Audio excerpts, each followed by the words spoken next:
Welcome to Certificate Lifecycle Mastery. This video is a complete, step-by-step guide to generating certificate signing requests, validating with certificate authorities, and installing Wildcard SSL/TLS certificates.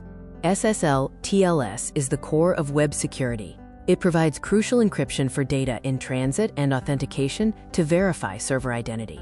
This process ensures data integrity and builds user trust by activating the browser padlock. While a standard certificate secures a single fully qualified domain name, a wildcard certificate secures the main domain and unlimited subdomains using an asterisk. This is highly efficient for complex environments. Step 1 is CSR generation. For Linux servers using OpenSSL, you must generate a private key and the CSR simultaneously. Remember, for a wildcard certificate, the common name must begin with an asterisk. If you are on Windows, use the IIS Manager wizard. Navigate to Server Certificates and click Create Certificate Request. Ensure the common name uses the asterisk for the wildcard and save the request as a text file. Step 2 covers the certificate authority workflow. First, submit the CSR text block to the CA. Next, the CA validates your domain ownership, typically using a DNS record. Finally, the CA issues the certificate files. Step 3 is domain validation.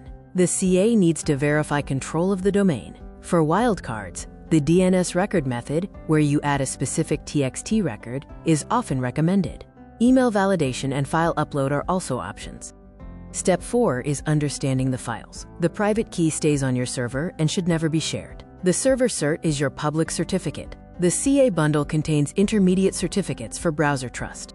For Nginx installation in Step 5, you should combine the server cert and the CA bundle into one file. Then, edit your server block to specify the paths for the certificate and the private key, and restart Nginx. For Apache installation, edit the SSL virtual host configuration. You must specify the paths for the server certificate file, the private key file, and the certificate chain file in the configuration, then restart Apache. For Windows IIS, complete the certificate request in IIS Manager, selecting the file provided by the CA. Finally, create a website binding for HTTPS on port 443, linking it to your newly installed certificate.